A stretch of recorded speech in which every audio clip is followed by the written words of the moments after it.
My name is Billy De Silva. I'm pleased and honored to be here this morning, which is Thursday, March 31, 2016, to be interviewing Mrs. Sally Landis Bohon, who has been in this city for many, many years. Her family came here as one of the first settlers. So we're going to be talking about her life in growing up here, the times as they were, and it's a history lesson in itself. So Sally, tell me first, from the beginning, when did your family come originally to Florida and settle in DeLand? How did they happen to settle here in Volusia County? Well, it all began with grandfather, Cary D. Landis. Now, he was not one of the original settlers. DeLand was about 25 years old when he got here. So he was an attorney from Huntington, Indiana, whose degree came out of the University of Michigan. And he was also superintendent of schools up there. And how Dr. Forbes got to know him, I have no idea. But he invited him to come down here to help develop the law school at Stetson, which was just in its fledgling state. And I'm sure grandfather must have come down here before accepting the position, but we have no record of that. It's unlikely that he just packed his wife and kid up and came without knowing a little bit. But when he got here, he knew that this was an area that was on the verge of development. DeLand in 1901, when my grandfather came. Excuse me, his name was Cary? Cary, like Cary Grant, Right, C-A-R-Y. right. Cary. And your father was Erskine? My father was Erskine, Right, okay. their son. When he and grandmother and my father, who was just an infant, arrived, I'm sure DeLand was just a village.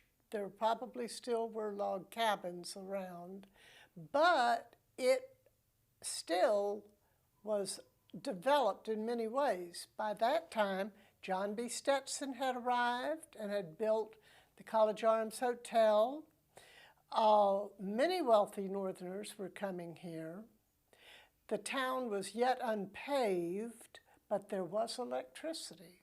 That's amazing. Yeah, that's pretty amazing. There were some beautiful homes, and the town was well laid out. Stetson University had developed to the point that the library was endowed by Carnegie and Sampson.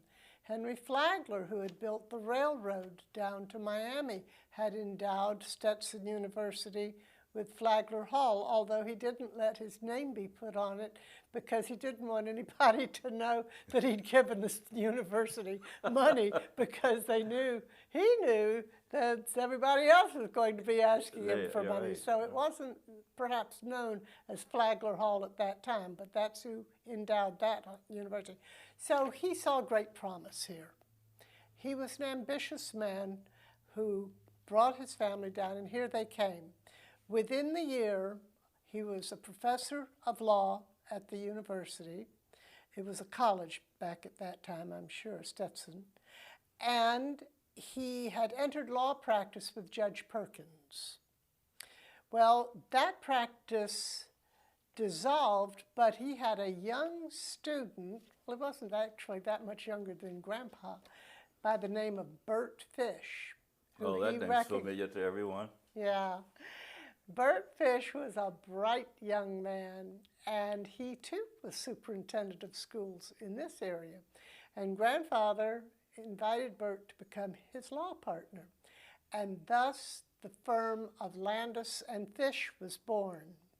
It originally was on the north side of Indiana, but by the year 1905, I think, it had built the building on the south side of Indiana that is there today. That is, it had built the first floor. It was a one-story building, the Landis Fish building. By 1907, grandfather and Bert Fish, well, I just cannot exaggerate how well they had done. They had become so exceptional in their practice that over time they became the city attorneys for nearly every city from Fernandina Beach all the way down to Miami. I had read that about that.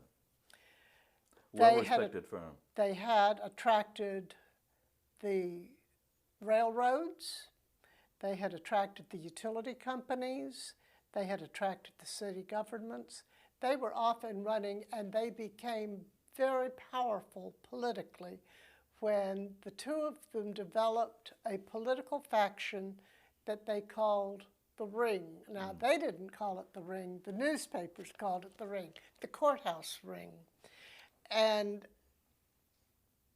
I hesitate to say that it was a corruption of politics because it was my own grandfather, but it was nothing that I would condone really, because what it was accumulating political power into the hands of a couple of men and their friends so that they had great influence into who held office. And this influence extended all the way up to Tallahassee. Now, one of the young men here in DeLand is named Sidney Taylor.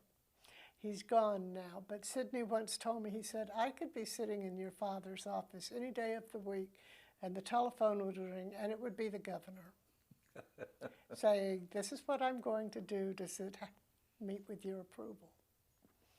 That was how strong their influence was. And this, of course, gave rise to another political faction of other lawyers that became what they known as the anti-ring. You had a lot of political conflict going on in town. Well, excuse me, Francis Whitehair was among one of the Francis biggest. Whitehair was right in the thick of it. He was the fourth partner. The first two partners were Landis and Fish. Then they brought in Dossie Hull. Then in 1926, Landis and Fish left the firm. They retired. They both became political figures in their own right. Of course, Bert Fish is the best known of all because he became the, he was not ambassador. He a minister, often gets, exactly, he was minister. Minister to Portugal, Egypt, and Saudi Arabia at different times. He died in Portugal in 1943. My grandfather in 1931 was appointed Attorney General to the state of Florida. And so he died in office in 1938. Both of them had their stamp on Florida in different ways. Bert Fish, of course, left when he died, left his money to Stetson University, and also the greater endowment was to build fish hospitals, and he also wanted to have homes for the indigent. Those never got built, but the hospitals did in Volusia and Seminole County. My grandfather endowed Florida State University and Chattahoochee, the insane asylum. I had heard that, right. We always thought he was feathering the nest for his grandchildren. Wherever we ended up, be it the insane asylum or the university, we would have a berth. Well, fortunately, most of us ended up at the university, and the center of the Florida State University now is Landis Hall and Landis Green, and that's where the Honors College is today. Now let's go back to what was DeLand like at the turn of the century when the Landises first arrived. There's a lovely little passage here in this book, Volusia, the West Side, that I think is an apt description of what it was like here at that particular time. Okay, if you don't mind, I'm going to read this because it's a wonderful story, but I can't tell it as well as it's written. At that time, the only link between DeLand and Daytona was an ungraded sand road through the woods, through Deep Creek and Tiger Bay, It was a matter of wading through the swamp between cypress trees. When the weather had been dry for some time, it was about a 1/2 mile of wading, but during the rainy season, it stretched out to a mile or more. A group of men, including Cary D. Landis, Sam Jordan, that was James Jordan's son, C.C. Codrington, R.C. Bushnell. Bushnell had the grocery store on the corner of Indiana. V.W. Gould Sr. I think we all recognize the name Gould. They have the Gould insurance agency here in town. And a man named Spoon, who came from Washington, procured a 4-seater rig and a team of horses from W.C. Bill Cannons. Cannons had a livery stable. Okay, owner of the local livery stable, and set out early one morning to discuss the possibilities with leading citizens of Daytona. They arrived at the coastal city about noon. It took them, what would you say, 7 or 8 hours? I would say. To get from DeLand to Daytona Unbelievable. through this swamp, and were cordially received. Mr. Burgoyne, a Daytona pioneer, took some of the party for an automobile ride, a profound experience in those days. The people of Daytona weren't particularly impressed with the idea and seemingly could not attach any importance to the highway project. To them, it was apparently an impractical dream of their inland neighbors. Somewhat downhearted, the DeLand delegation began their long journey home in mid-afternoon. By the time they waded through the swamps, once more reaching higher land on the west side of the creek, it was nearly dark. Then one of the horses died, laid down in his tracks, first martyr in the cause of good roads in Volusia County. With no other travelers in sight, it was necessary to unhitch the remaining horse and send the driver into town for a fresh horse to complete the team. You can imagine what it was like in the middle of the night in the swamp with the mosquitoes, no light. They probably built a fire. The men built a campfire and sat around telling stories until the driver returned. When they finally arrived home, it was almost daybreak. It was years before the road became a reality. That road is still there, I understand, right, Sally? Well, the old the Daytona road, Beach road? the old Daytona Road, yes, it was. And as I was growing up, it was a red brick road, very narrow, probably hardly more than this carpet that we are on. And so were the other roads. These bricks came from the Bond Company in Lake Helen. Where I grew up in the 1930s, well, let me back up a little bit.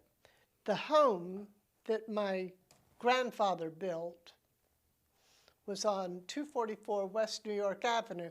It was on the corner of Clara and West New York Avenue. The home is no longer there, but I have a picture of it. I've seen the picture, and that was, I would agree, one of the most beautiful homes in DeLand. Well, it's on the historic throw that I don't know if those throws are still available or not, but when they chose to depict an example of the lost homes here in DeLand, that was the home that they chose to I can well put understand on there. why. Because it was a perfectly beautiful home.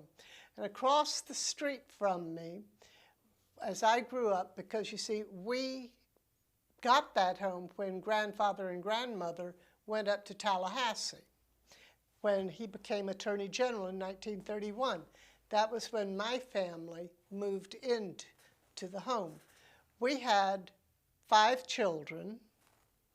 Mother and Dad had 5 children. There was Carrie, Lila, Patty, Margaret, and myself. I was the baby, and I'm the only one still living. The rest are all gone. Uh, and Margaret and I were the only two that were born into the West New York Avenue home. The rest of them we were born actually at the hospital out on Stone Street, the Memorial Hospital. The rest of them were born in the DeLand's first hospital, which were called the Willows. I have never been able to determine exactly where the Willows is. I've seen it on Rich Avenue. I've seen it on East New York Avenue. I don't know where the Willows was, but it was a midtown house, kind of.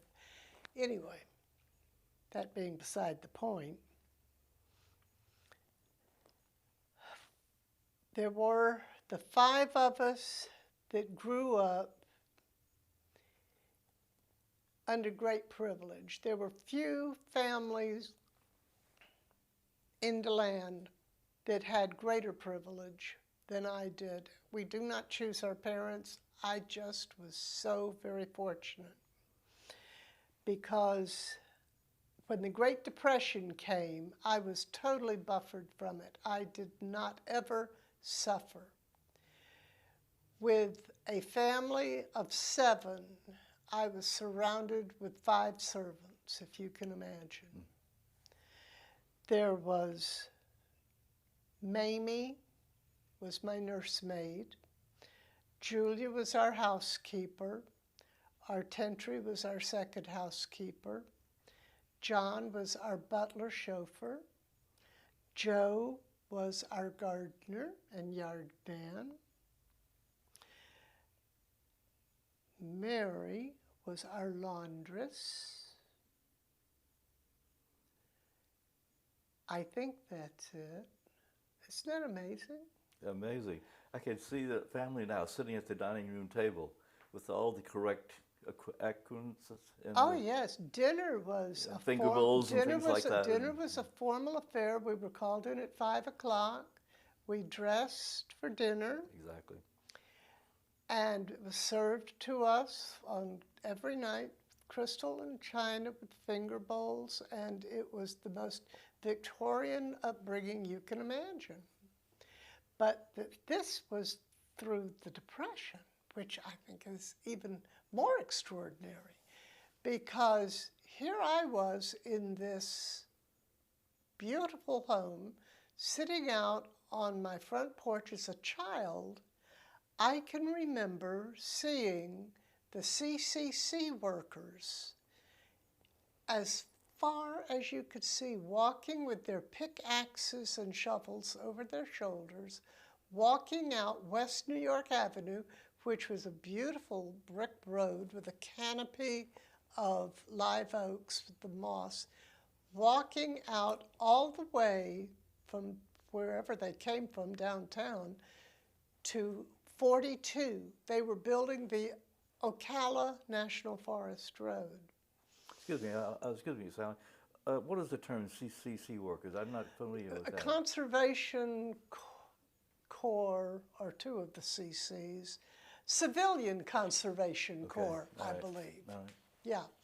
There was WPA, and then there was the CCC. And the CCC built roads and things of that nature. The WPA projects were far more widespread. They did many things. They had writers' projects, painters' projects. They built all kinds of things. The Great Depression gave birth to the New Deal, and Franklin Delano Roosevelt was a godsend to this nation because he saw the need for these people to be put to good work, and he did.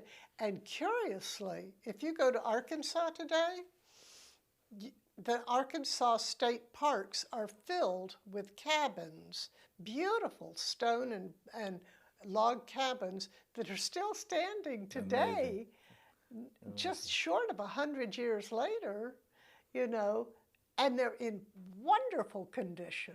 Well, there's so many buildings here in DeLand that are the original buildings. Well, that's true. And that's true. That's true. And here at the DeLand House Museum, Mr. DeLand.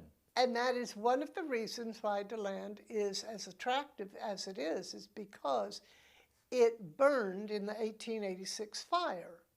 And so the architecture of DeLand, largely the main buildings, were all built within a 20 to 30 year period after that. So they incorporated a fairly post-Victorian style of architecture that made it all quite similar. It's not one style or another style.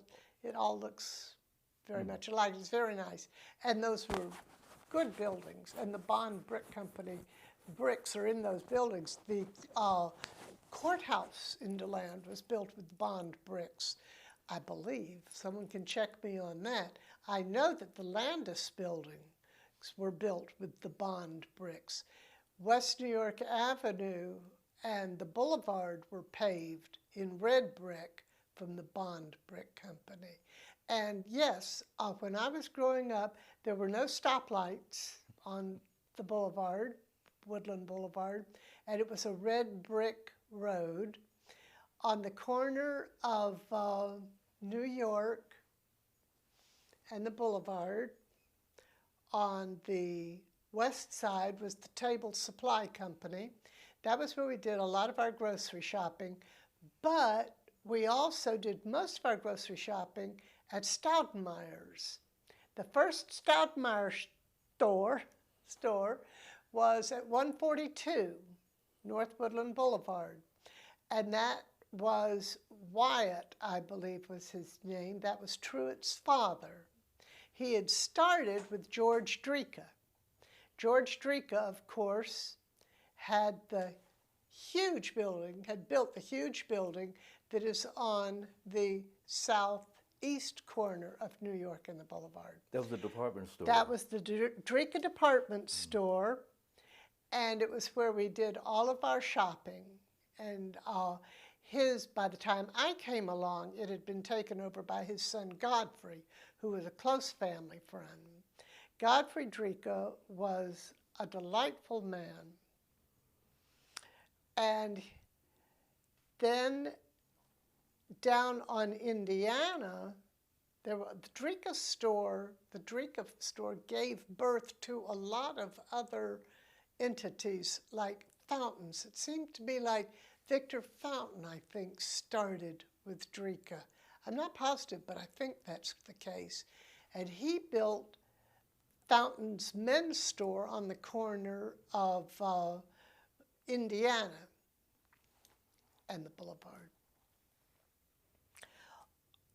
There were so many people that we knew that had come from the early pioneer families, the Drekas, the Fountains.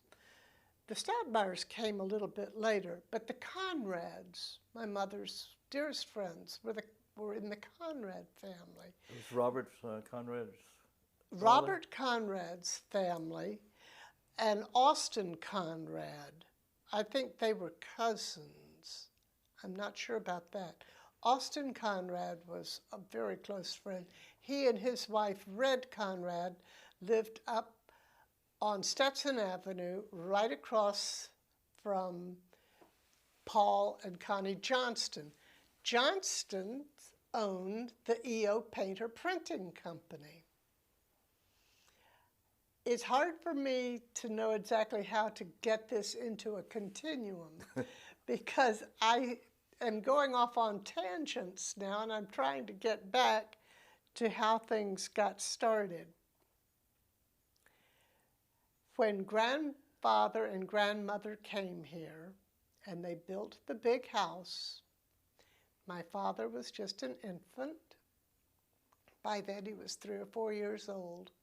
They had 2 more children, grandfather and grandmother. One was Guinevere, their daughter, and one was William, their son, neither of whom lived past the age of 27. William was born with, we're not sure, mother always referred to him as spastic, which is a cruel word, but he never spoke or walked. He simply laid there. It was probably cerebral palsy. but he was crippled in that way all of his life, and he was a tragic figure. Guinevere, equally tragic, was a beautiful young woman who, when she was 22 years old at Columbia University, was struck down with leukemia and died. So grandmother lost 2 of her 3 children, which is probably why she focused so strongly upon my father. She and my father were very, very close and doted upon each other. That wasn't always great when you've got grandmother and my mother and my father in this sort of triangulation, but that's another story. Okay. I had my brother Cary was the eldest of my siblings. Cary was without question the genius in the family. By the time he was 12 years old, by the time he was even younger than that, he had become a sculptor. And at the age of 12, he sculpted a statue that is probably 8 to 10 feet tall called Florida Youth. My sister Lila had modeled for it, and it went to the Florida Exposition, stood in the entranceway of the Florida Exposition at the Chicago World's Fair. When they brought it back home, they were offloading it out here at the depot, and it crashed to the ground and smashed. But I think you may have a picture of it somewhere in your files over in the Conrad Center. It was a magnificent piece. Well, he was a student of a Professor Gurnier, I want to say, Guernier, from Stetson University, who previously had studied under Rodin. He had some of Rodin's sculpting tools, and when he died, he left those sculpting tools to my brother Cary. Well, my mother, in her ignorance of not recognizing the value of these, gave those sculpting tools to the metal war drive Oh. during World War II, so they were lost. But when his teacher died, Cary gave up sculpting. And he later on made his mark as a naval commander, but that was my brother Cary. My sister Lila was probably the smartest, most organized member of our family. She was a tough act to follow because anything Lila did, she did very well. Sister Patty, she was the golfer and the singer in the family, a highly entertaining person who learned to fly gliders and ride motorcycles. She was the wild one in the family. Margaret, she was the religious one in the family. So by the time I came along, all of the niches had been filled, and I just sort of like was there. I didn't know what I wanted to be. Well, it was very diversified, obviously. It was a great family to grow up in. It really was. Well, excuse me, Sally, back to your father, Erskine. Yeah. I remember you told me a story about a little incident that was so unusual between he and his father. Yes, as a matter of fact, grandfather was Attorney General for the state of Florida. My father was head of the law firm here in DeLand. At that time, by that time, it had become Hull, Landis, Graham, and French, I think, or it may have been Hull, Landis, and Whitehair. I'm not sure. There were different partners along the way. And if I may interject here, out of the first 4 partners to that firm, Cary D. Landis became Attorney General.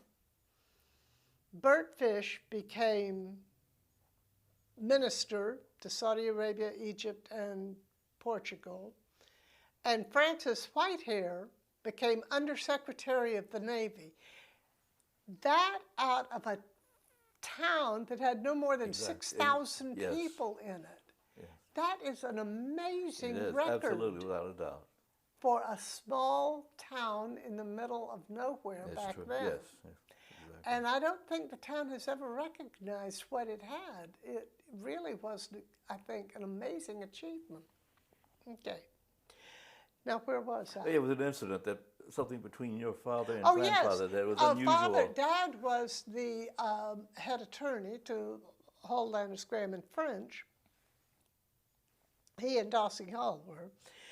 And he and grandfather were opposing members at the Supreme Court of the United States. There was a case, I don't know what the case was, that went before the Supreme Court of the United States, and they argued against each other, father and Yes, son. that's what I heard. And I once asked someone to look up and see who won that case. And it turns out that the Supreme Court decided that both sides, I guess it had to have been a unanimous decision, they didn't find an answer and they kicked it back down. So it kicked back down, so I don't know who actually prevailed on that one. But Daddy used to chuckle about that. He said that the proudest, perhaps one of the proudest moments of his life was to argue before the Supreme Court of the United States. But there was no animosity between Oh, your no. father, yes. Oh, no. He and grandfather adored It was a each challenge, I guess. It was the challenge, the intellectual challenge. But the curious thing about it was that after grandfather retired from the firm in 1926, he went off and traveled the world for 2 or 3 years, and then he came back and he opened up another law firm in a post, that competed with his own son. He just went across the street and opened up another law firm.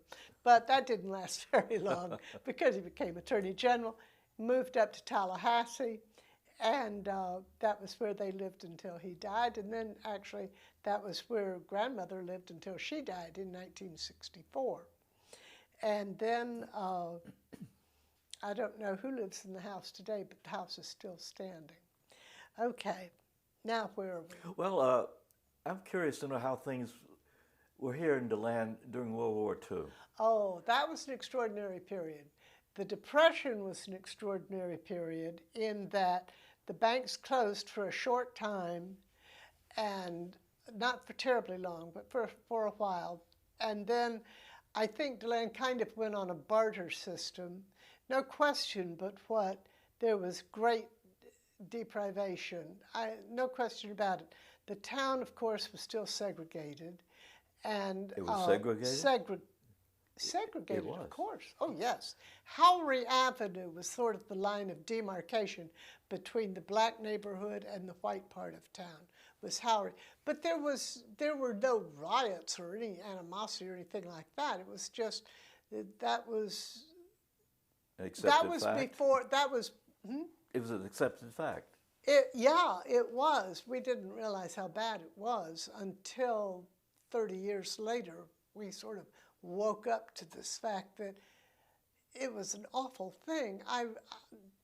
If I have a moral bone in my body, it is because I was raised by Julia West, who was a black woman who stayed by my side every minute of every day and guided me. I mean, she was just a most remarkable person. And yet I would never have, and I was in and out of her home, and she would take me down to Wright's Corner. We would shop together, and she taught me everything. She taught me everything about being a good person and responsibility. And there were so many incidents that I could relay that were just experiences. What beautiful memories you have there. Well, one memory that is just emblazoned in my memory was a time that I got very sick. I had a stomach virus or something, and I had a little sink in my bedroom, and I was just losing my meals. I couldn't keep anything down, and into that sink it went, and it was just horrible. Well, this, of course, was long before air conditioning. We're talking about the summertime, and there it festered and got fetid. And my room, you couldn't even open the door. I mean, it was just ghastly. And I said, Julia, will you please clean that up? She said, no, ma'am. You made that mess. You cleaned that mess. You don't ever expect any human being to clean up after you, Sally Ann. And I had to chip away at that for a week before I could get it cleaned up. But clean it up I did. But it was a lesson learned. You Yes. make a mess, you clean it up. Exactly. It is your responsibility and no other. And that was the way she raised me. So she and grandmother, little grandma, was also very much a Victorian person who kept her eye on responsibility, knowing that I had been born into privilege and that I didn't have to work. It was incumbent upon me to take care of those who were worse off than I was. And periodically, I would get a little note from my grandmother up in Tallahassee.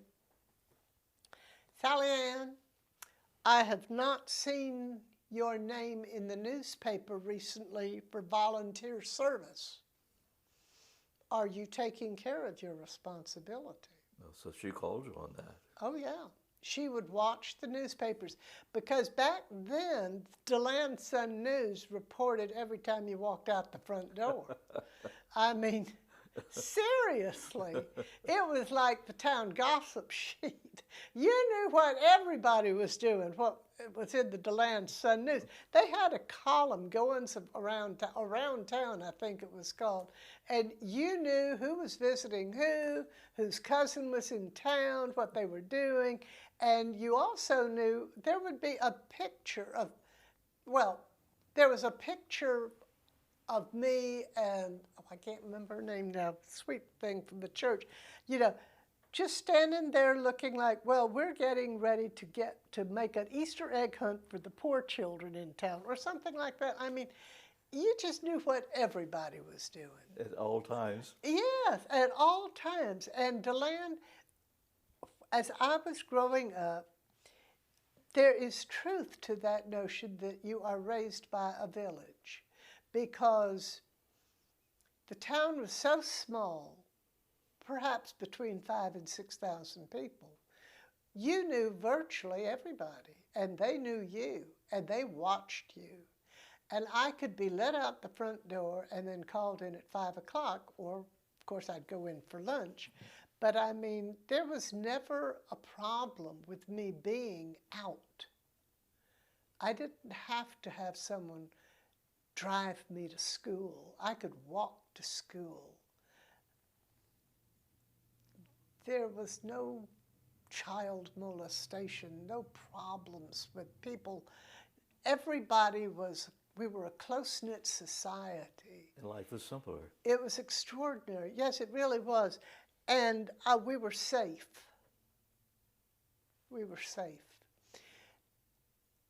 I played next door with the Reamers. Claude Reamer's home was right next door. It was one of the few houses that was left on West New York Avenue. When they built the City Hall, the new City Hall, they finally tore it down.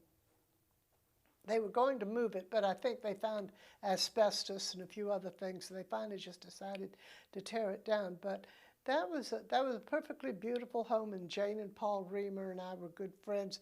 Mr. Reamer had the gift shop down on the South Boulevard, and but every place you went, you knew everybody. You could go downtown, you knew every storekeeper. I can remember so vividly walking into Reeve and Howard, and they had a lending library at the back of the store. And, oh, there was Lady Chatterley's Lover. book. Oh, the book. Oh, Yeah. well, I tried to sneak it out. Of course See, you did. I did. And I think Ruby Jackson, was that who it was that was in working? Ruby. Anyway, I had just gotten to the front of the store when this voice from the back said, "Sally Ann, does your mother know that you're reading Lady Chatterley's Lover?" And I had to turn around and walk back out. You couldn't get away with anything. You couldn't get away with anything in this town. I'm not kidding. You couldn't get away with anything. Everybody knew everybody.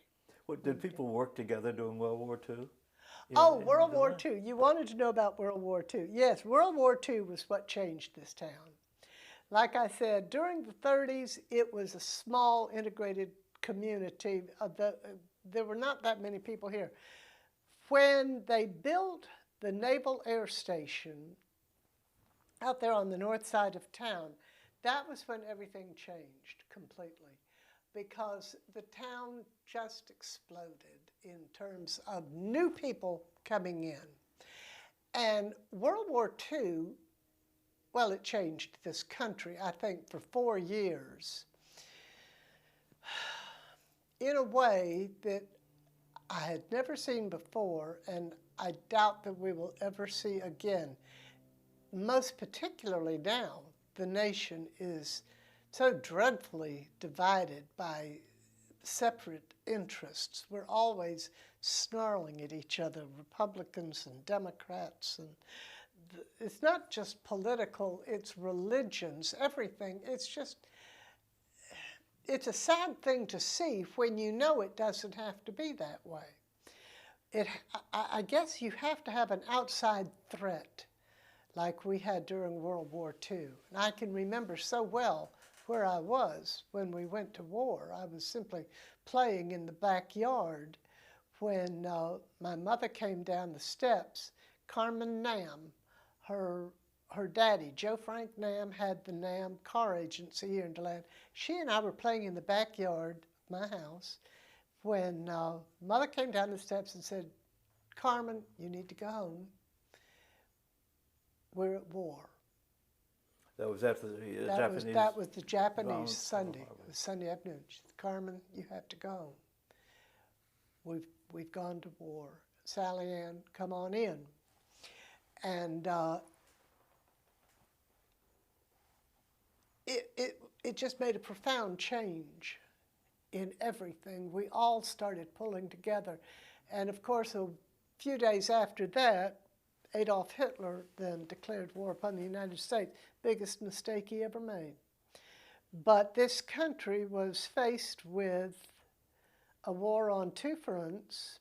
We had a miserable military we had to pull together. And again, God bless Franklin Delano Roosevelt. Of course, the draft was put up, and men, by the thousands, by the millions, left their jobs and went to the recruiting office and signed up. And as I've told you before, Billy, I hope your car was in good shape, because the one you were driving in 1941 was the one you were going to be driving, because the car manufacturers in Detroit stopped making cars, and then you had to drive until car manufacturing started again after the war. You had green stamps and all those kind of things. The Landis family, to its misfortune, was driving a wooden station wagon. By the end of the war, the termites had eaten that old station wagon to the point where all you had was, we had the seats and the steering wheel. You could see the street below your feet, and we would just have to drive down the street in this station wagon. The doors were gone. I mean, it was just so pathetic. It was so pathetic. That probably hit the papers, newspapers, I'm sure. Oh yeah, it was wonderful. Wooden station wagons, real wooden station wagons in Florida were not what you wanted to be driving when the war broke out. And of course, you had the tires were just, oh my goodness, there was no rubber for tires. Everything went into the war effort. But everybody stopped what they were doing and entered into the war effort. My mother, who up until that point had been a bridge player and a woman that went to, you know, in church, was polishing the brass altar guild, that kind of stuff. I mean, doing all of the things that a woman of her position in society would be expected. She became an airplane spotter.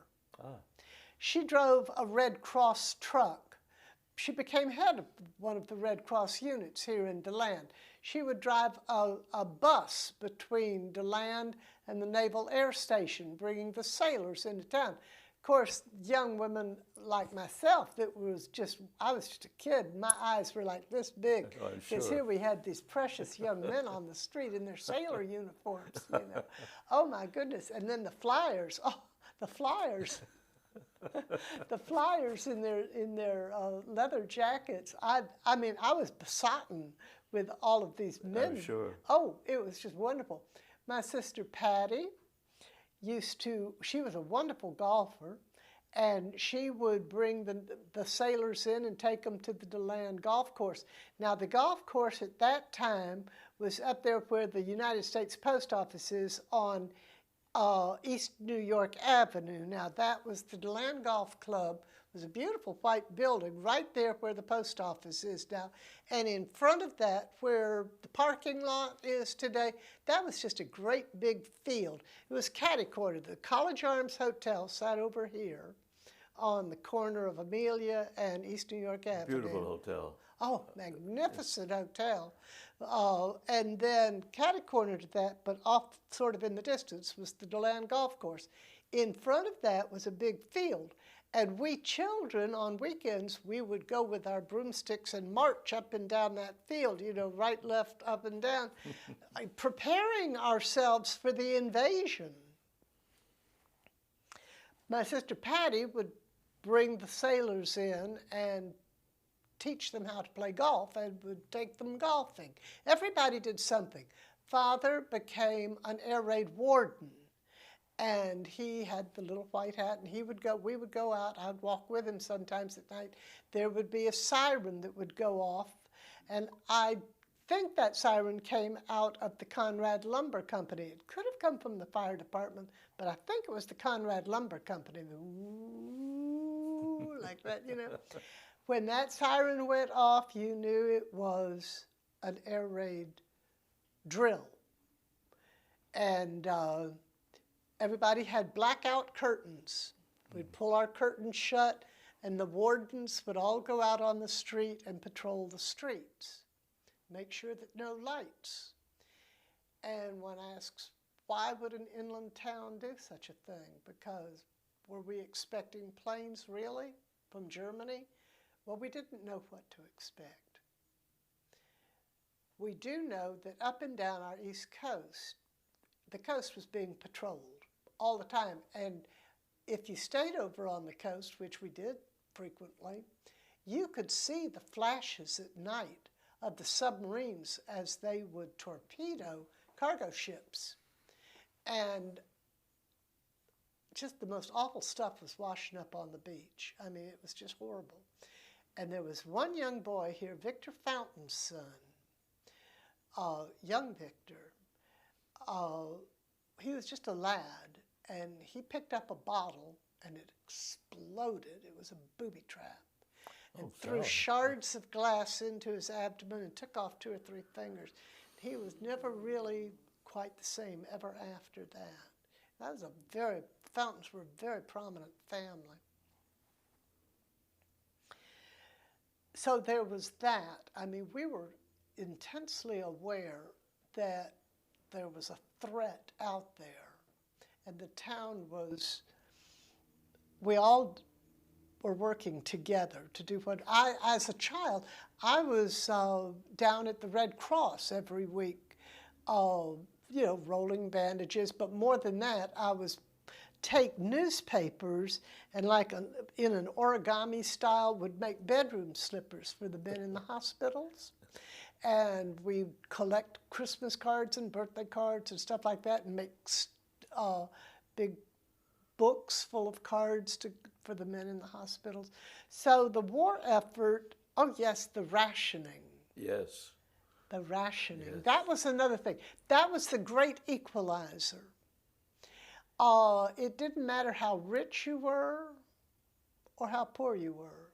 You got a ration book, and you and Mrs. Moneybanks, we got the same 5 pounds of sugar a year or a month or however much it was. I don't know how much it was. I can't. Probably a pound a month, something like that. You know, but the things that were rationed were gasoline.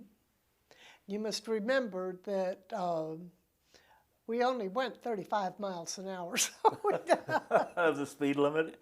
that was the speed limit. That was what made driving up to Tallahassee to see grandmother so excruciating, was because we never could go over 35 miles an hour between DeLand How long did and it take, Tallahassee. Sally? It seemed like it took about 9 hours. It was a horrible, horrible drive. Yeah. And gasoline was rationed, sugar was rationed, butter was rationed. That was when we were introduced to margarine. Margarine. Yeah, and margarine was a big white hunk of lard that you broke the yellow tablet into, then you mushed it all around you. It still didn't matter if it was yellow or not. It still tasted like lard. It was horrible. And See, I remember my sister, you didn't have nylons or silk No, stockings. no, Tell me no. about that, because I remember my Well, sister doing what you're going to be that's telling. right. We used to paint our legs. We had a leg makeup. And you'd paint your legs, and then you take an eyebrow pencil, and because back then stockings had a seam. They Right. weren't seamless like they are today, and they weren't pantyhose either. You would draw a line up the back with an eyebrow pencil, and then you had to wear them with a garter belt that would. I remember drawing the line up my sister's leg. Oh yeah, yeah. A straight line was a fashion That statement. was funny. But World War II was really something, because it brought a lot of, well, literally thousands of young sailors and their families to the town that had never been here before. And I think that was the turning point for DeLand changing. Well, you lost a lot of young boys in the war, didn't you? Oh gosh, yes. Oh gosh, yes. We did. And their names are out there on the memorial wall at Memorial Hospital. The first boy to die was the Tatum boy. He died at Guadalcanal. And then the last one to die, I think, was Carl Harris. That was and Margie Harris was my dearest friend from childhood on. She and I were extremely close. And I'll tell you about our growing up together in a minute. But Carl died in France just days before the war ended. And I think he was in the back of a truck when a German plane strafed it. I think that's how he died. But that was a crushing blow to the Harris family, because that was their only child, really. Margie was not their child. She was adopted. But there was the Tatum boy, the Dreggers. I can't think. There were at least 24 who were high school graduates from DeLand High School. So we knew them. There was a Nordman. We knew them because we'd watched them on our football field, and they'd been our paper boys. Some had been merchants downtown. And yeah, it was a terrible time. When you had a military a person in the military, you hung a star in your window. We had 2 stars, one for my brother Cary, who had joined the Navy, and one for my brother-in-law, my sister Lila's husband, he was a pilot in the United States Army. And then down the street at the Putnam Hotel, they had a star in the window for Bob Brown. Bob was in the invasion of Normandy on Omaha Beach. That was in July of 43. He never talked about July 4th, 1943. Bob never talked about that much. That was one of the sweetest, kindest, gentlest human beings you'll ever want to know was Bob Brown. When he died, just not that many years ago, it was everybody in town turned out for that funeral. I'm sure. And Bob had grown up. I remember Bob. He was 10 years my senior anyway. But the Brown family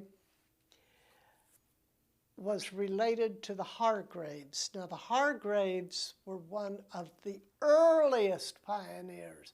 Hargraves was here before Henry DeLand. They were here in 1874. Okay.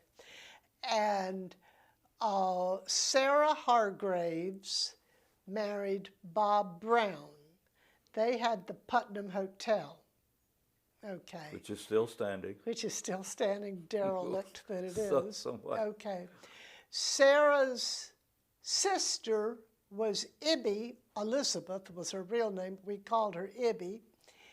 Ibby Hargraves married Max Acree. And he had the Ford agency on South Boulevard. Well, of course, during World War II, when they weren't making cars, Max nearly starved to death. But let me tell you, the day that war was over, Max became a multimillionaire because everybody in town shot down to the Ford agency and wanted a brand new car. So that's where the Acree fortune came from that they have to this day. Fascinating. Their son Terry now is carrying on. Okay. And then there was Cornelia. Then there was a David Hargraves, but he didn't live here. Anyway. Well, there was a doctor, wasn't it? A lady doctor named Hargraves? No, I think you're confusing that with Stewart family. The Isaac Stewart had Mary Stewart, and let's see. Oh gosh, I can't remember. You're plucking chords with me, Bill, so that you're bringing up different memories. The Stewart family was an amazing family here in town. They were one of the early pioneers, and it was Isaac Stewart that was responsible for wresting the county seat away from, what was the town? Oh. I still can't. Where was the? Oh, please. She just told me. Of course I know. Enterprise. Yes, Enterprise. Thank Exactly. you. I've got an audience here in the back. Right. I needed somebody with a script. Yeah, right. You know, At the Dixon Enterprise. Yes. Well, it was Isaac Stewart that got the courthouse here in DeLand, and he had like 3 daughters, and one was a doctor and one was an attorney.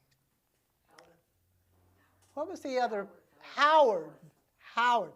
That's the doctor you're thinking of. Mary Howard. All right. Yeah. Okay. I'm sorry I interrupted you. No, that's okay. I'm trying to think.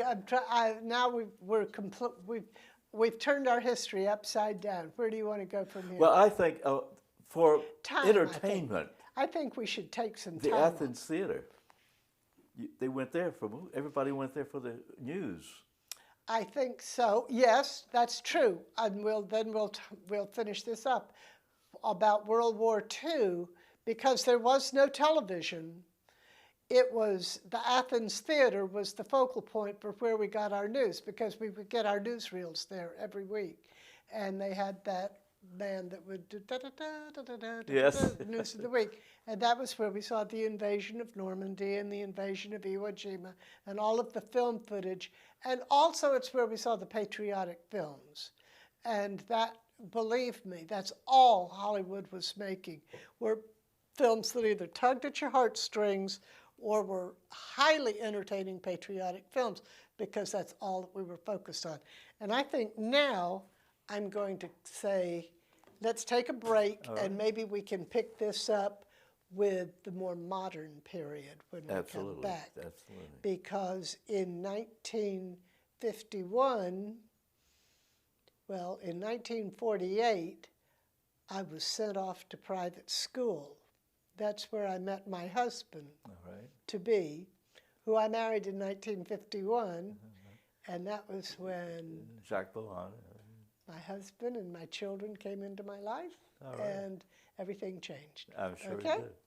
Well, we'll continue a part 2 later on. And remember, we're here having the interview in the Henry A. DeLand House Museum. And Sally, it's been great talking to you, and I look forward to the next part. Continuing with the interview with Sally Landis Bohon.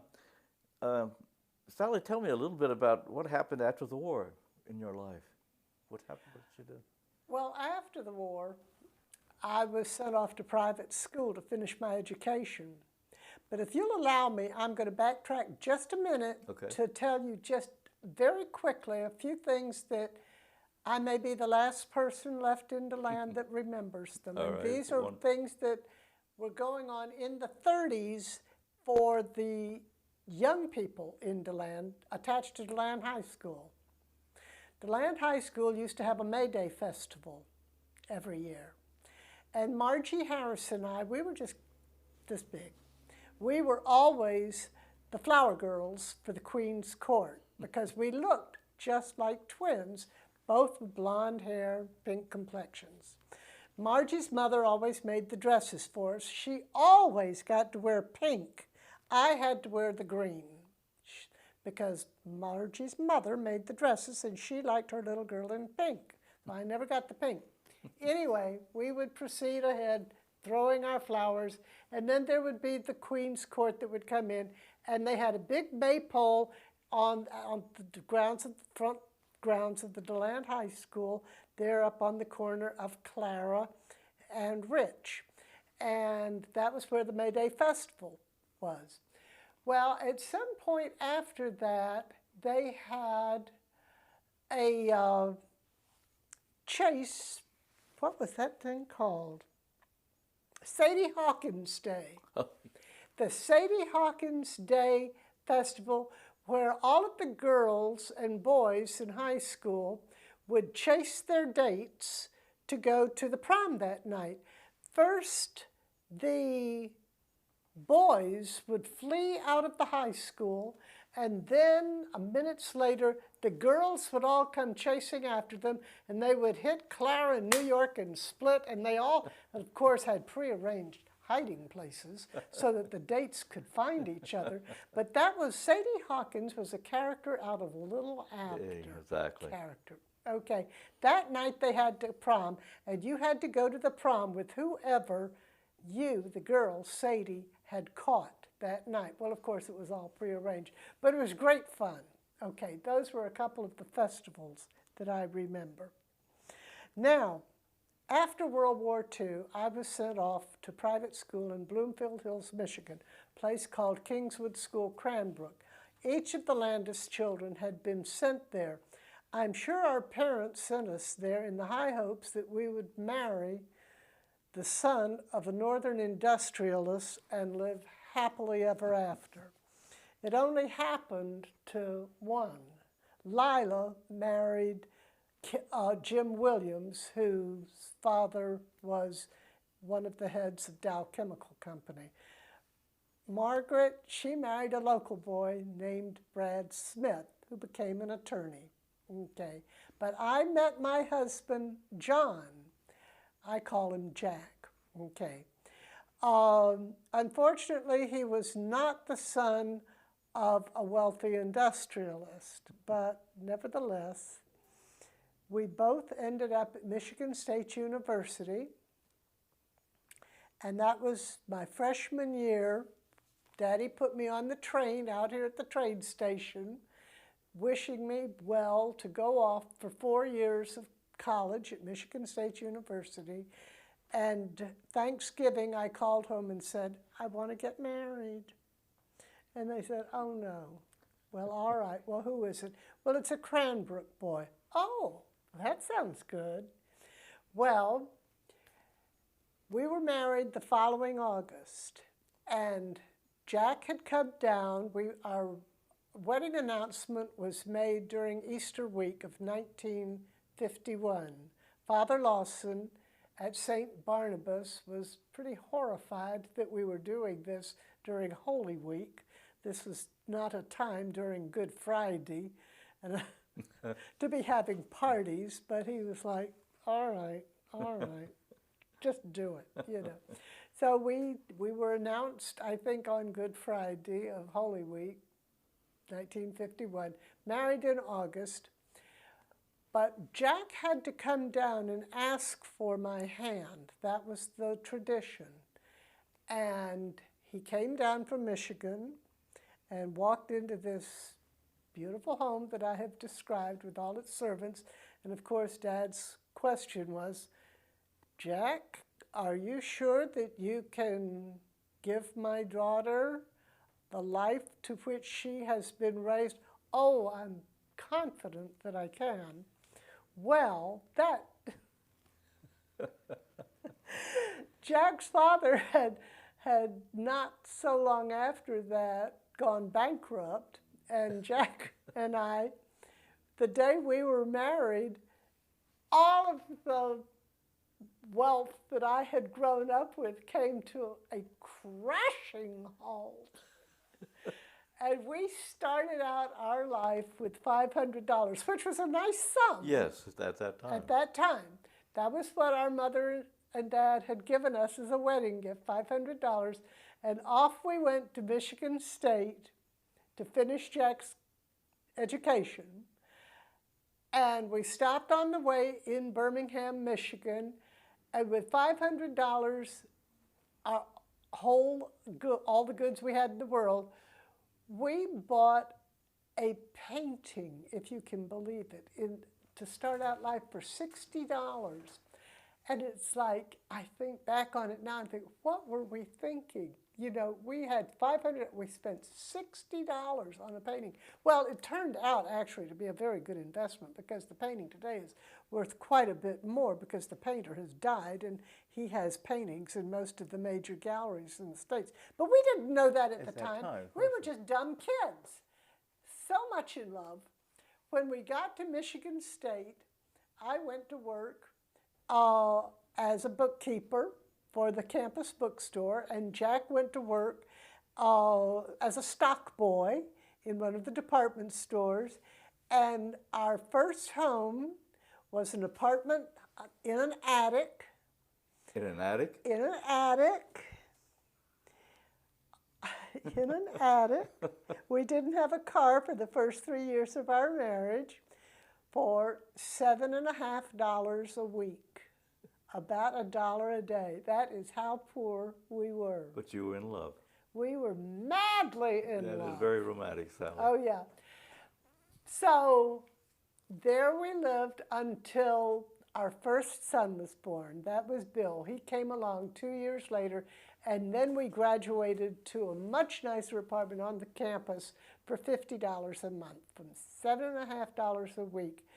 And may I mention as well that this attic was cut down the middle. It was a house like that, cut down the middle.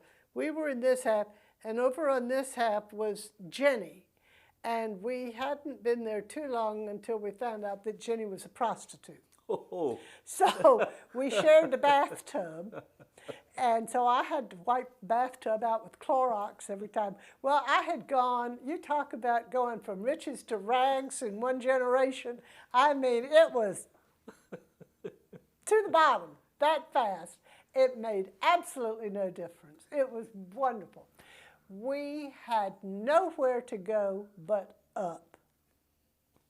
And we have incrementally come back till we're comfortable enough, but I will never have ever known anything like I had in my first formative years. Anyway, so after Michigan State, of course, there was the college, and then we had a couple of years in Michigan, and the children just started coming. I mean, I couldn't turn them off. We had Billy, and then we had 11 months later, we had Sally Kay, and then 11 months later, I had Bradford. Then 11 months later, I had Connie. At one time, I had 3 children in diapers. This was all before birth control had been invented. The pill hadn't been invented. And it was like, this is just not good. I mean, this is not a good life. And no servants, no maids, no Oh, nothing. gosh, no. Are you kidding? I mean, it was just awful. I was up to here with diapers. And, oh, no help at all. Heavens to Betsy, we were just barely squeaking through. I had to hawk I had inherited a diamond brooch from my grandmother. I had to hawk that. I got $25, I think, for a full carat diamond. Oh, it was just awful. I mean, we were so poor. We were so poor. It was just pathetic. I had to take the braces off of my son's teeth, so he's kind of bucked tooth. It was dreadful. But like I said, we had nowhere to go but up. It's true. Okay. Well, eventually, we found ourselves back here in DeLand in 1957. We came back to DeLand, and Jack, by that time, his father had gone bankrupt. That was with whom he worked. And we were back here in DeLand. And he went to Stetson University to get his master's degree in Russian history under Dr. Zenkovsky. He was his only student. We had 4 children here in DeLand from 1957 to 1964. 1960, I went to work for Frank Valentine, MD, one of the greatest doctors in the world, local here. Just loved Frank Valentine to death. And Frank Valentine brought my 5th child, Beth, Elizabeth, into the world out here. The new hospital had just been built out here on Plymouth. Okay. Bill Driggers Park. Is that the one? No, that's Memorial Hospital. Oh, that's right. I'm sorry. This is the West Volusia Hospital, or right. I think they call it DeLand Volusia, whatever. Okay. It's on the corner of Stone and Plymouth. Oh, of course. The big hospital. Right, yeah, exactly. Okay. Well, I was one of the first patients out there. Yeah, That was 1964. Had a baby, and Beth was born just a few nights after the Beatles had come to America and had appeared on the Ed Sullivan Show. And she was born with just a big shock of black hair. Don't ask me why, it's turned blonde since, but it was just black hair everywhere. And so when she came out of the birth canal, Frank Valentine said, "Good grief, she looks just like one of those Beatles." And so whenever they would bring her out of the nursery, they'd yell down the hall, "Here comes Beetle Bohon." It was a small town. Yes. A small town kind of thing Right. to do. Okay. Well, DeLand from I was in the Junior Service League then, and that was because I knew if I didn't join the Junior Service League and do my part, I would be getting one of those interminable notes from grandmother, "Sally Ann, are you taking care of your responsibilities?" And I did a lot of volunteer work with them, appeared in plays, and that was a very meaningful experience, actually. They did some very good things, and now that is the Junior Service League. And interestingly enough, my grandmother, Margaret Landis, Mrs. Cary D. Landis, she had named the league when she was a member of the DeLand Women's Club. That was the DeLand, let me see if I got this straight. The Junior Welfare League was developed out of that organization. And she said, I think we should name them, this group, the Junior Welfare League. And Mother was one of the charter members. My mother was. Okay. So I was just sort of carrying on in the family tradition to become part of that. Okay. I had to leave DeLand then in 1964. My husband had gone up to Chapel Hill, North Carolina to complete his PhD, and we followed him up there for a year, and then he got the opportunity to take a position at Texas Christian University. So the family left DeLand in 1964, and we returned in 1999. In those years out in Texas, I worked at Texas Christian University at TCU. And for 19 of those years, I was part of the honors program, the assistant to the director. And that led to many wonderful adventures because part of my responsibility was to take care of the national speakers that would come through, like Edward Albee, Robert Ballard, who discovered the Titanic, Shelby Foote, who had written the Civil War, on which Ken Burns' series was made, and so many others. I mean, there was a long list of Nobel laureates. Over 19 years, I got to know a great many famous figures in the country, but those are the ones that stick in my mind. And the reason that Edward Albee sticks in my mind, may I tell the story? You may. Because it was my habit I had to take care of these people while they were on campus. I had to bring them their breakfast or take them to breakfast. And Mr. Albee didn't want to go to breakfast. He said, just bring me something to eat. So I did. I brought him a tray. And when he opened up the door to his apartment, there he stood, clad only in his BVDs, his underwear, just his little Hanes pants. Surprise, surprise, yes. Right? And it was like, well, would you like me to come back? No, Sally, come in, we're going to have breakfast together. And when I walked in, he had a male partner with him. Of course, Mr. Albee was gay. And he had a male partner with him who was also similarly clad. And they said, well, aren't you going to join us? And I said, well, all right. So off came my shirt and skirt, and I sat down, and we had our breakfast in our underwear. And it was like, why not? One of life's adventures. Who else gets to have breakfast with Edward Albee in their underwear? Oh, yes. You know, no, I was not threatened by any means. Exactly. Okay. Well, after he had left campus, I mean, it was wonderful. I had more fun. After he had left, about a week later, I get this letter from him. Dear Sally, you have got to shut down my play, Who's Afraid of Virginia Woolf? They're putting it on in Arlington, Texas, and they are making the couples homosexual.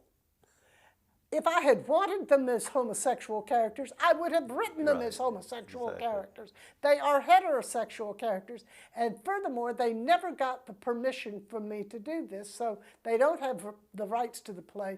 You've got to go out there and shut it down. And I'm thinking, who does he think I am? He's like you're his manager. Who does he think I'm just an employee of the university, you know? Well, he's obviously confused me with somebody. Well,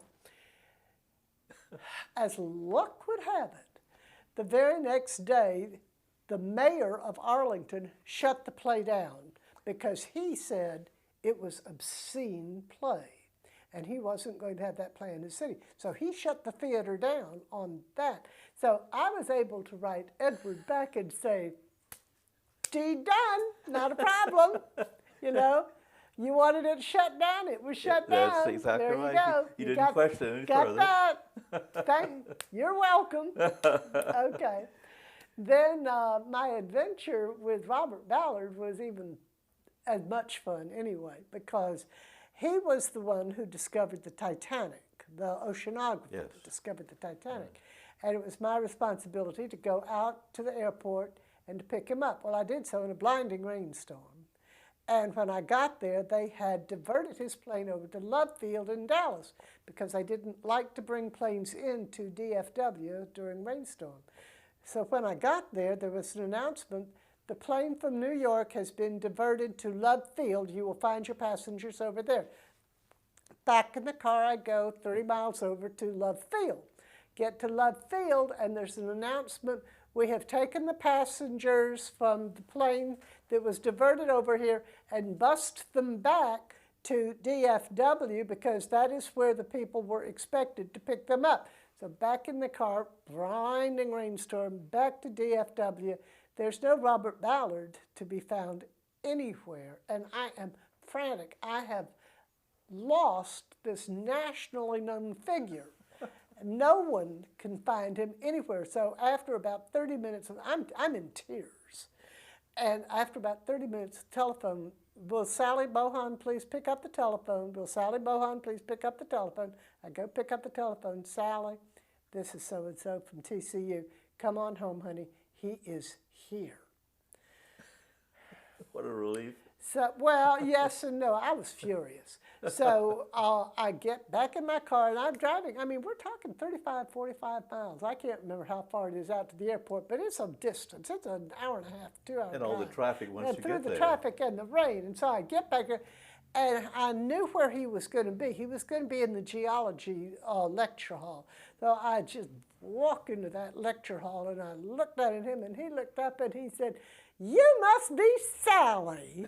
And I said, "Yes." And he said, "Well, honey, if I could find the Titanic, don't you think I could find TCU?" And immediately you dissolved into laughter. Absolutely. We became firm friends right there on the spot. He was the most charming man. And I had a good deal of fun with him and Shelby Foote, who I took out to breakfast and ordered him grits because he was from Memphis, Tennessee. And I loved Shelby Foote. He was one of the most handsome, I can't even explain it. The man had a charisma like no other I have ever been. I mean, charm. He had charm. And I could just sit and listen to him because he would tell these Civil War stories forever. And I took him out, and I would order grits for him, and then I finally took him to the airport, and we said our goodbyes. And a few days later, a gentleman walked into the office, and he said, "I have come here.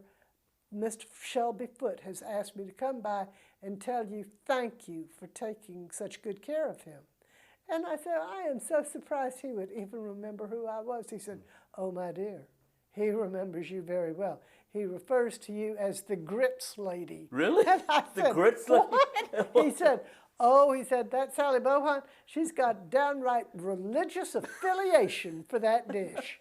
So I became known as Mrs. Bohon, the grits lady. Anyway, my life at TCU was a wonderful life. I had a great deal of fun because I was working with the brightest students in the world, and many of them have gone on to do really important things. And we've kept in contact. Today we have Facebook. So I keep in touch with all of them now through Facebook, and that's a great deal of fun. Well, in 1999, my husband and I we had retired from the university, had built a lovely home down on the Brazos River, and we were traveling. We traveled all through Europe. We've been through all 50 of the states, most of Canada, and most of Europe and the Far East. Very few people can say that. I've been very, very fortunate. We have traveled and traveled and traveled. At one point, we had a daughter living in Germany and a daughter living in France, and that was great fun because we had a base over there. And but nevertheless, in 1999, we were in Savannah, Georgia, on an elder hostel. They call them Rhodes Scholar Programs now. Back then, they called them elder hostels, and we had gone to Savannah, and I said, "Jack, let's drive on down to DeLand, and I'll check on Mother's and Dad's grave at Oakdale." And so we did, and it was Easter weekend. 1999. And when I walked into St. Barnabas, the minute I opened that door, I just bolted back, and Jack said, "What's wrong, honey?" I said, "You smell that fragrance?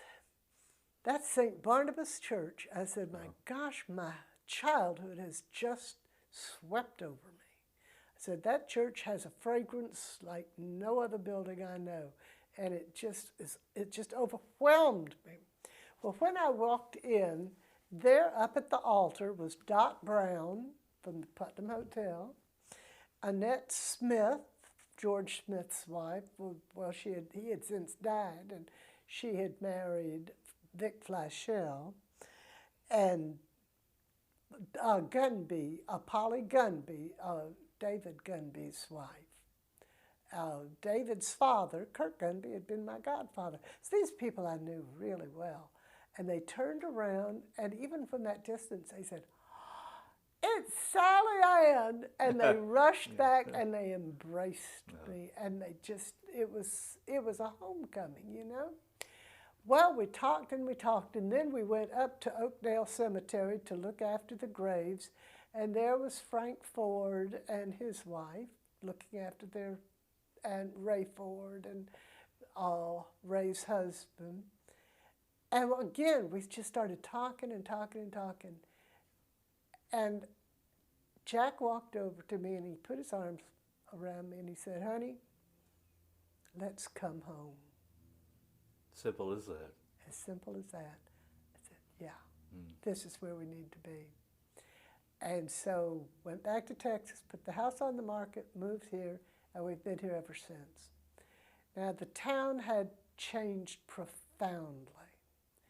When we had left in the 60s, they literally called the town Deadland because it had slowed down.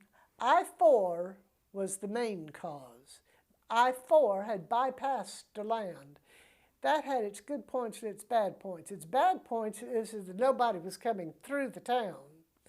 Commerce had slowed down. The good part was that it slowed down to the to the point where it did allow the town time to rebuild its infrastructure a little bit at a time rather than all at once, you know. But when we left DeLand, the downtown was pretty desolate. There was also a big drug scene, and we were right on the crest of desegregation. So there was a lot of tension. I can imagine. Yeah, a lot of tension. The communities were getting real uptight. And I can remember conversations that made me very uncomfortable about what's going to happen when they desegregate the schools. Yeah, it was not a good time. Between 64 and 68, during that desegregation period, I'm sure it was bad. Well, we were in Texas during that period, after 65. But when I came back in 1999, oh my, the differences were just profound. The town had come back. Segregation was a thing of the past. Desegregation. Yes. The segregation was a thing of the past. It was desegregated. The downtown was beginning to come back, and Main Street had been developed. So it was bringing in commerce, and it was bringing in these art festivals and different things downtown, so that people were down, new restaurants were coming in. And when I got back to town, I went out to see Dick Johnston, who was very strong with the Historical Society. He called me up and he said, "Sally Ann," everybody that I grew up with called me Sally Ann. Yes. "Sally Ann, I've got the brass plates out here." He had the E.O. Painter Printing Company. "I've got the brass plates out here for your parents," because his parents had made calling cards and things of that nature. He says, "I've got your parents' nameplates out here that your daddy's and mother's calling cards were made on. would you like to have them? And I said, well, absolutely, I'll come out and get them. Well, while I was out there, we chatted and chatted and chatted, and he said, you know what, you should go to the Historical Society. With your background, you probably would find that's the place that you're most comfortable. Without a doubt. So I came on down here, and I met Bill Dreggers. Of course, I'd grown up with Bill, but I never knew him, really. And I saw what he had done, and I said, well, what can I do to help? And he said, well, you can go up in the attic, and you can find the newspapers and put them in numerical order. And so that's what I did. All summer long, in the dead of heat, I sat up there in that attic of the Conrad Center and took the newspapers and put them in the order of their dates. Well, they're still sitting up there rotting away, I'm sure, but at least they're in order. And that was the DeLand Sun? I think it must have been the DeLand Sun News at any rate. But I got interested because, you know, those newspapers, I could hardly read. I couldn't put one in order without reading it first because they were old, and so many of the things I had remembered. Sure. So actually, it was a fun job. Well, I joined the Historical Society, and of course, I was just fresh meat. I was no sooner in it than I was president. I mean, I was on the board of directors, and pretty soon, I think it was 2002, Bill came in one day and he said, Sally, you lived in Texas. I'd like to have a chili cook-off. Will you chair it?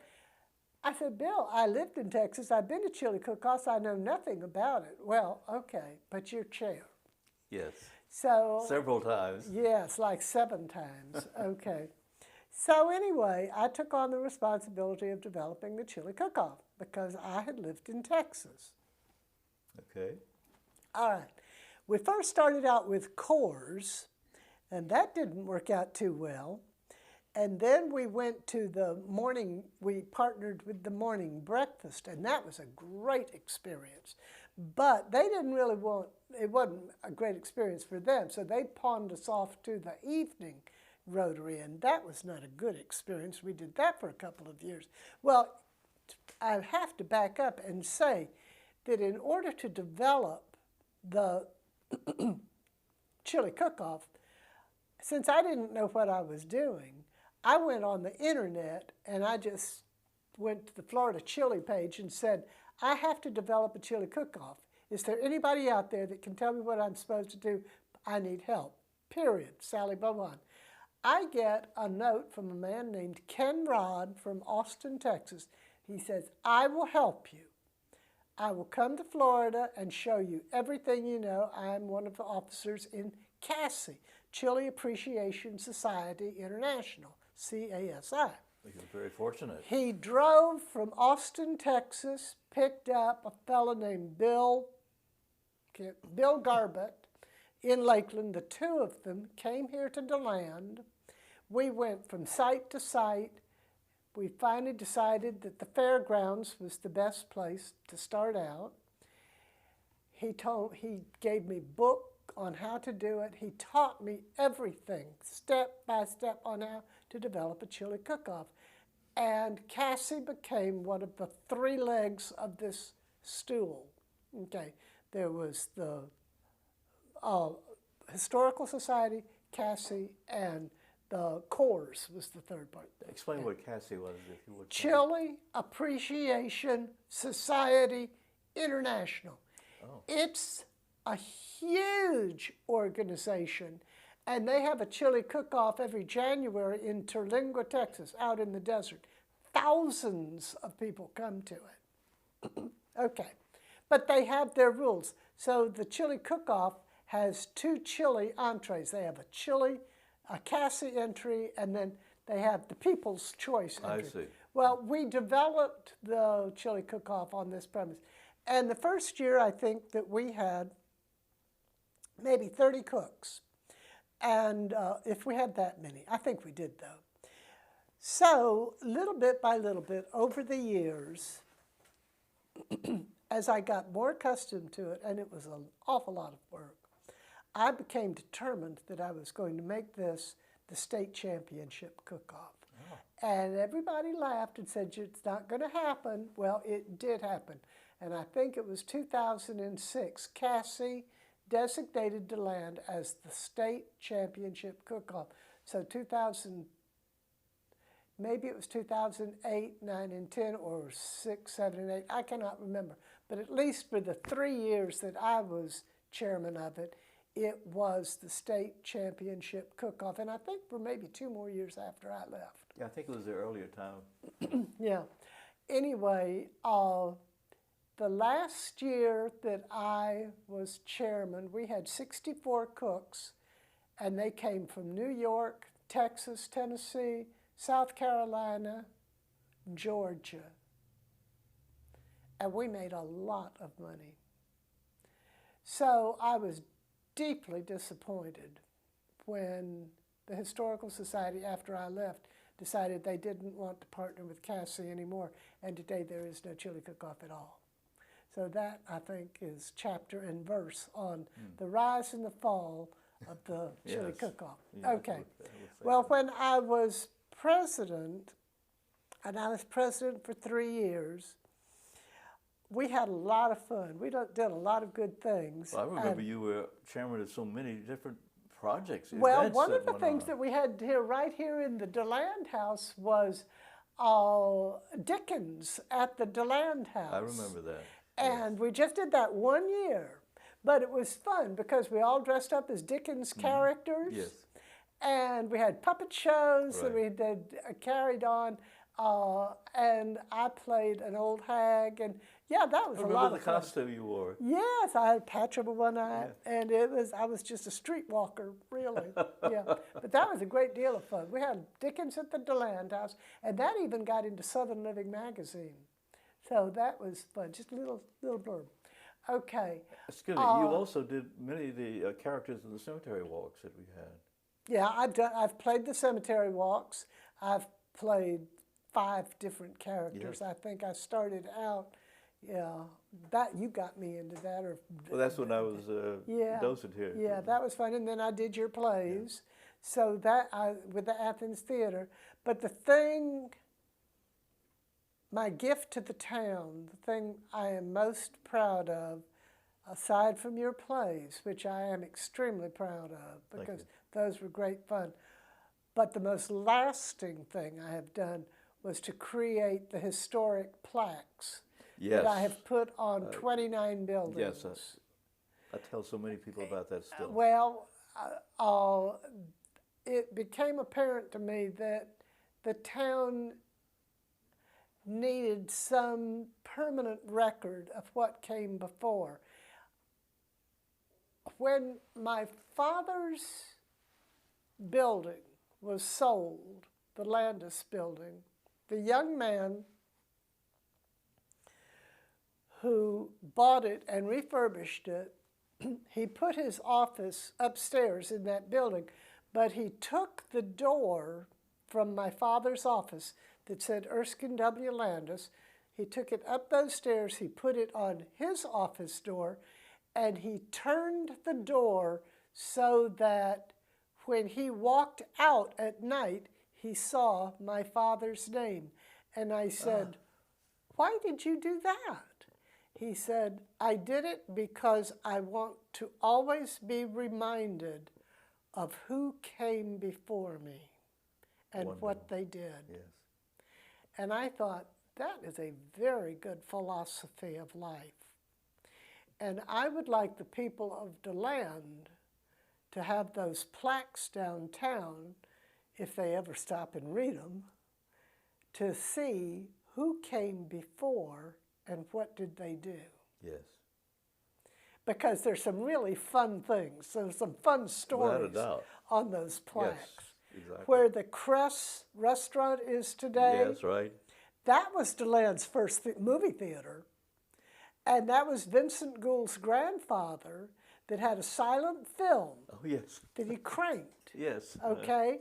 And that was in that little building there, and they just set up little chairs, and they hung a sheet on the wall and had a hand-cranked projector. Yeah.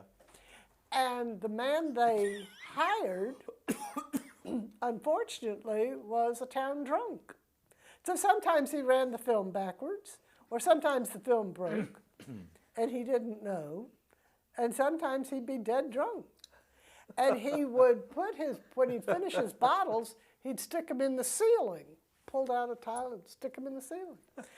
And when they went to refurbish that building some years later and turned it into Allen White's, it turned into a stationery store, when they pulled the ceiling down, hundreds of bottles came flying out of that ceiling. I can imagine.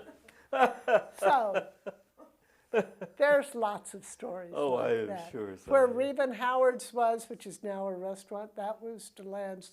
That was where the James Jordan store was. It was the first post office, you know, James Jordan. That's interesting because when you stop and think, back then where they had a little hitching post out front, they called it the Buzzard's Roost because all of the men used to congregate there waiting for the mail to be delivered. Well, the mailmen had to go all the way out to Crow's Bluff to walk. Sometimes they took a buckboard, I think, but more often than not, they walked all the way out to Crow's Bluff to get the mail from the riverboats coming down and back into town, and they would deliver and that little hitching post was called the Buzzard's Roost. You'd want to know, well, where is my husband? Well, he's down at the Buzzard's Roost.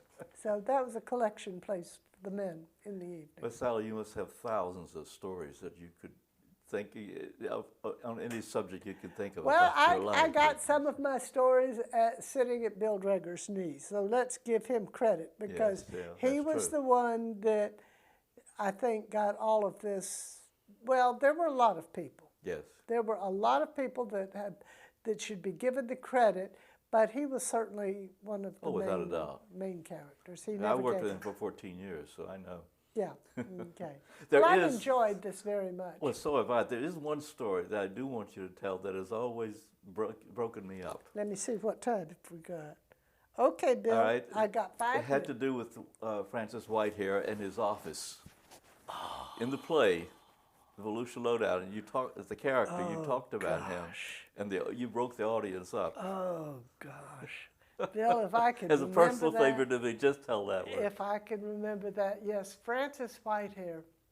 Well, I guess all the main players are dead now, so I can say that my father was, thank you Lord, when Francis Whitehair left the firm.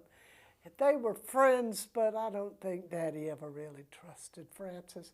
And Francis was an ambitious man he had his own venue, okay? Well, he had gone off to become Undersecretary of the Navy. Now, that would have been, I think, under Truman? Probably. Roosevelt or Truman. I can't remember. But there was a change in the presidency, and I'm trying to think whether he was Truman's president. I'm going to say maybe it was the end of Roosevelt's term, and when Truman came in, he wanted to change the Undersecretary of the Navy, and Francis wouldn't leave the post. And so, well, I can't remember what. There was a big dust-up. It was all in Time magazine. So just go to Time magazine or Google it someplace. You can find the story. There was a little bit of a dust-up of even getting him out of the office. And for about 24 hours, he was actually Secretary of the Navy. And he loved that. Well, anyway, when he came back to DeLand, he had left the firm, and they weren't about to let him back in. So he had bought the Dreka building, which was J.C. Penney's by that time, and it was the Whitehair building. Right. Okay, and he had his office upstairs on the second floor. And so when Francis had his office, it was at the end of a long corridor.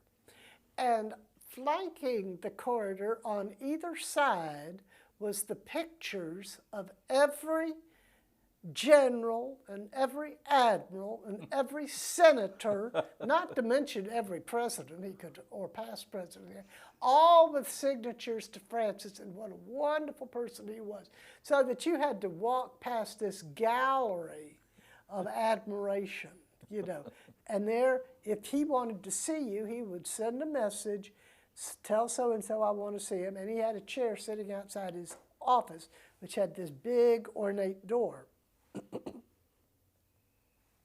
And there you would sit until Francis had someone tell you who could come in.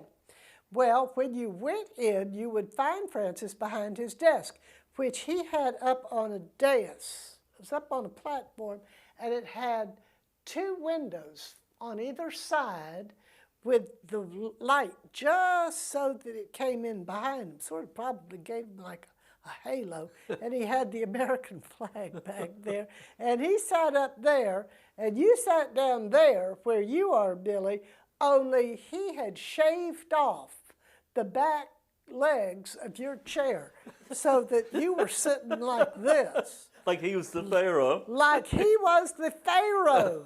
Exactly. What do you want, Mr. Whitehair? I mean, how intimidating can you be? Well, that was Francis Whitehair. But bless his heart, he died blind and drunk. And I shouldn't have said that. Maybe you can take that out of the film. He did not come to a real happy ending. But he was a real character. There were so many characters. He was, yes, indeed. And if he could slap his name onto a highway or a bridge, which he did, that was it. Yeah. He did many good things for this county. I do think that he always had Volusia County's best interest at heart, no question about that. But let me tell you, you got the Whitehair Bridge out there, and he was very instrumental in getting the Daytona Beach Highway, the one we have today, put in. Yes. Okay. And if he could have put his name on that, he would have, but they didn't let him. But he ran for both Senate and governor, and he didn't even take Volusia County.